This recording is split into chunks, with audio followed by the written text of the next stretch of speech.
Assalamualaikum teman-teman semuanya. Jumpa lagi ya dengan saya.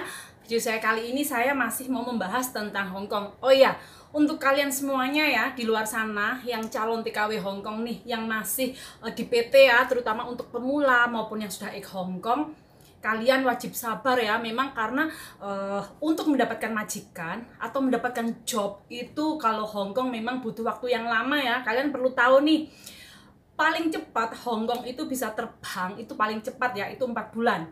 Dan kalau memang nasib kalian itu tidak mujur, kalian bisa dapat majikan itu 5-6 bulan, bahkan lebih dari 6 bulan. Itu banyak dari kalian yang berada di PT untuk saat ini yang belum mendapatkan majikan atau job pekerjaan gitu. Jadi kalian harus sabar. Kalau kalian mau cepat, mau berangkat ke luar negeri, kalian bisa pilih salah satu negara yang cepat, yaitu Singapura. Tapi kalau untuk Hong Kong dan Taiwan, memang untuk mendapatkan job atau majikan itu lama ya waktunya. Jadi proses mendapatkan majikan sampai kemudian turunnya visa kalian bisa terbang ke Hong Kong itu benar-benar membutuhkan kesabaran. Jadi selama kalian di PT, untuk yang belum mendapatkan job atau majikan, kalian bisa melatih kesabaran mental kalian, menyiapkan bahasa, belajar lebih banyak bahasa Kantonis. Jadi sesampai di Hong Kong kalian tidak perlu kaget gitu, lebih banyak bahasa yang sudah kalian kuasai ya, daripada nanti kalian di PT sebentar, kalian terbang di Hong Kong, nyampe di Hong Kong nggak ada 1 minggu, 2 minggu, bahkan nggak ada 1 bulan,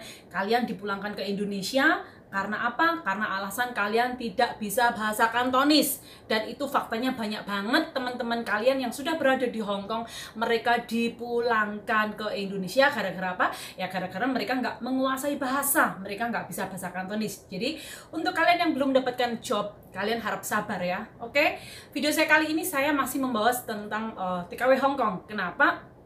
Karena memang saya seorang pekerja TKW Hong Kong. Jadi untuk kalian yang mau menanyakan tentang TKW Hong Kong ataupun yang bersangkutan dengan pekerjaan saya sebagai TKW Hong Kong, kalian bisa tanya di kolom komentar ya. Nanti saya akan bantu jawab. Video kali ini saya mau membahas tentang salah satu teman kita TKW Hong Kong ya. Sebut aja namanya si Bunga.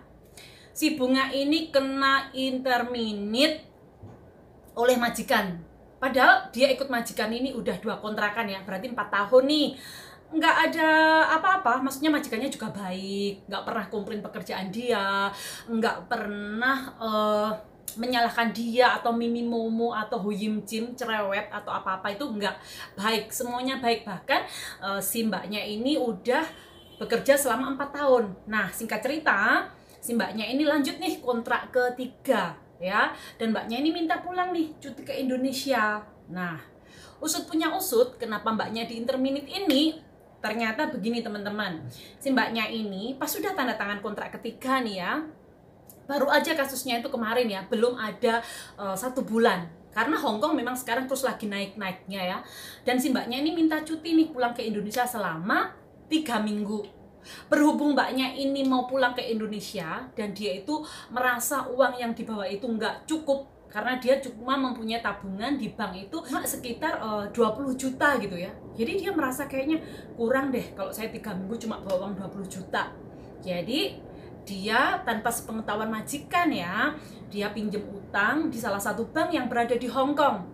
Utang berapa C? Nah mbaknya ini utang 25 dolar Hong Kong, dimana kalau kurs rupiah saat ini 25 dolar Hong Kong itu menjadi 50 juta lebih, karena Hong Kong kurs lagi tinggi.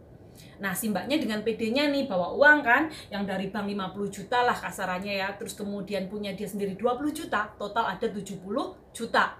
Pulang nih ke Indonesia. Dia pulang di Indonesia itu selama sekitar 3 minggu, kembali nih ke Hong Kong. Bekerja aja seperti biasa gitu ya. Nah nggak taunya di saat habis gajian, si mbaknya ini merasa yaudah deh saya habis gajian. Dia tahu nih dia punya utang di bank, tapi dia pikir udah deh bang, nanti aja nggak apa-apa kan, telat 2-3 hari gitu ya, saya tunda aja dulu uangnya. Ini dikirimkan dulu nih, uang gajiannya yang harusnya membayar ke bank dikirimkan dulu nih ke Indonesia, nggak tahu mungkin buat keperluan keluarga gitu ya. Dan akhirnya mbaknya ini telat nih membayar karena kelupaan, terus ternyata dia mencari pinjaman ke sana kemari tuh nggak ada temennya yang memberikan pinjaman uang. Akhirnya kepaksa mbaknya ini telat kan bayar bank. Nah karena telat bayar bank, si mbaknya ini mendapatkan surat teguran yang datang ke rumah dari salah satu bank Hong Kong yang dia pinjam uang gitu. Akhirnya majikan tahu si mbaknya ini pinjam uang ke bank sebesar 25.000 dolar Hong Kong dan harus mengangsur tiap bulannya gitu ya. Dan majikan ini tipe walaupun yang baik hati, nggak cerewet, kerjaan enak, bayaran juga banyak ya, di atas rata-rata standar. Tapi majikannya ini tipe orang yang tidak suka kalau pembantunya pinjam uang berkaitan dengan bank. Jadi si mbaknya ini langsung dipanggil, walaupun kontrak ketiga baru jalan itu 1 bulan, mbaknya langsung diinterminate, dipulangkan ke agent ya. Dengan alasan apa? Karena majikan tidak suka pembantunya pinjam uang di bank. Dan yang rugi siapa? Ya yang rugi mbaknya ini sendiri. Udah dia punya tanggungan di bank sebesar 50 juta rupiah, dia kena interminate majikan. Ya yang rugi mbaknya sendiri gitu. Udah habis seneng-seneng nih pulang dari Indonesia, ketemu keluarga, balik ke sini, ketahuan majikan dia punya utang di bank, baru bekerja kontrak ketiga dapat 1 bulan, kena interminate ya. Otomatis kalau sampai si mbaknya ini nanti nggak bisa membayar ke bank karena dia kena interminate, ya yang membayar siapa? Pasti yang dihubungi pihak bank, saksi si mbaknya ini. Jadi untuk pelajaran kalian semua yang di sini ya, yang bekerja sini, kalau kalian merasa mau cuti pulang ke Indonesia, jangan kalian merasa kurang, bahwa uang berapa aja itu pasti kurang, karena namanya manusia itu kan kebutuhannya itu selalu aja ada gitu ya. Jadi untuk kalian yang mau pulang cuti, misal kalian cuma, aku punya uang nih cuma 10 juta gitu misal ya, kalian merasa nih nggak cukup ini kalau buat pulang cuti, ya kalian ngomong aja ke majikan, aku cutinya minta diundur ya. Jangan sampai kalian mencari tambahan uang bahkan pinjem di bank. Atau kalian bisa merasa saya bawa uang 20 juta cuti 3 minggu. Sebenarnya 20 juta kalau buat cuti 3 minggu itu cukup, asal kalian tidak mempunyai acara yang lain, atau kalian tidak punya untuk hura-hura atau yang biar dianggap orang wah, yang seadanya aja, yang penting cuti, ketemu keluarga, kalian bisa istirahat sebentar, ya kan, santai sejenak bersama keluarga. Itu sebenarnya 20 juta itu cukup, asal kalian tidak punya keperluan yang lain loh ya. Jadi untuk kalian di sini, dari kasus video ini saya tekankan, jangan bergaya hidup sok mewah bila mana uang itu berasal dari uang pinjaman bank. Kalau uang itu berasal dari pinjem sana sini hanya biar kalian sewaktu di Indonesia kalian dipandang orang itu wah ya, jangan. Kenapa? Karena itu merugikan kalian sendiri. Ujung-ujungnya seperti Mbak Bunga ini ya, pulang cuti pinjam uang ke bank 3 minggu loh ya, sebesar 70 juta. Dan ujung-ujungnya Mbak di Hongkong di interminate. Yang rugi siapa? Yang rugi kalian sendiri. Kalian punya tanggungan di bank, bahkan kalian kena interminate, otomatis cari majikan lagi. Kasihan yang jadi saksi, kalian harus menanggung utang kalian gitu ya.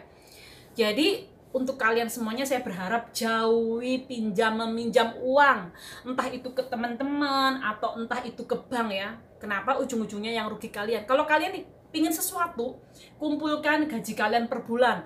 Kalau kalian merasa kali ini saya nggak cukup sedangkan saya mau cuti, ya udah diundur aja jadwal cuti kalian sampai merasa uang kalian cukup. Toh kalian bisa ngomong ke majikan, saya nggak mau pulang dari bulan ini, saya maunya mungkin 4-5 bulan ke depan, setelah kalian merasa cukup tabungan kalian untuk cuti gitu ya. Jangan memaksakan diri hanya karena gengsi, hanya karena ingin dipandang wah, akhirnya kalian utang uang ke orang atau bahkan ke bank yang ujung-ujungnya merugikan kalian sendiri. Oke ya, karena banyak banget marak kasus TKW di Hongkong yang kena hutang bank, kena interminate, sampai paspor digadaikan, sampai hutang sana sini yang jumlah utangnya itu melebihi dari gaji kalian. Misal gaji kalian 5.000, kalian utang ke orang luar itu bahkan melebihi sampai 6.000, 7.000. Nggak ngerti lagi gitu ya, pikiran mereka yang utang-utangnya seperti ini kenapa, karena kepepet atau gimana. Kalau sudah tahu gaji kita 5.000, jangan pernah kalian utang di atas gaji kalian. Paling nggak kalian berani utang itu mungkin 3.000, 2.000 gitu ya. Sampai di sini dulu ya video dari saya, semoga bisa menjadi pembelajaran untuk kalian semuanya, dimana jangan pernah menyengsarakan diri kalian sendiri. Ingat, ini negara orang. Apa tujuan kalian kerja di Hong Kong? Jangan pernah memaksakan diri, jangan pernah berfoya-foya, jangan pernah besar pasak daripada tiang, lebih besar pengeluaran daripada pemasukan gitu ya. Ujung-ujungnya yang rugi kalian sendiri. Oke, sampai di sini dulu ya. Semoga video ini dan kisah si Mbak Bunganya ini bisa menjadikan pembelajaran untuk kita semuanya, bahwasanya jangan selalu berlebihan. Kalau kita punya uang segitu ya udah itu aja ya. Jangan terlalu berlebihan supaya kita itu dianggap wah di mata orang lain gitu ya. Oke, sampai di sini dulu ya video dari saya. Wassalamualaikum warahmatullahi wabarakatuh.